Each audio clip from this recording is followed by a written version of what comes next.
Welcome back to another episode of this course. And this time I'm going to show you how to create a delete request and delete the data on the server from Xamarin Forms application. So without wasting any time, let's shift to the Postman and just delete the data by using this delete request. Now in order to delete the data, we need to pass the ID along with this URL.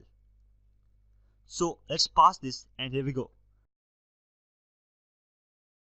The data against this ID has been deleted. Same is the case with Xamarin Forms. We'll have to use the same scenario. So let's flip back to the View Studio and then just remove the following entries, because in the delete request we just need the entry for this ID. So let's delete another controls.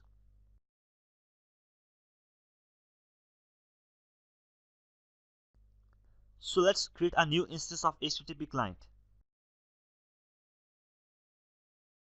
And then use the delete async request along with this URL and just pass this ID in the form of placeholder, concatenation, whatever you like.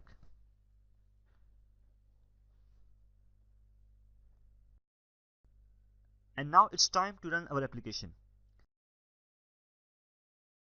Now let's delete the following record against this ID. So what I'm going to do is just pass the ID here and click the button control, and soon we will receive a pop-up that says your record has been deleted. For the sake of clarity, let's refresh our page. And there you go. The record has been deleted. We have completed the get, post, put and delete request. In the next section, let's summarize this, what we have covered so far.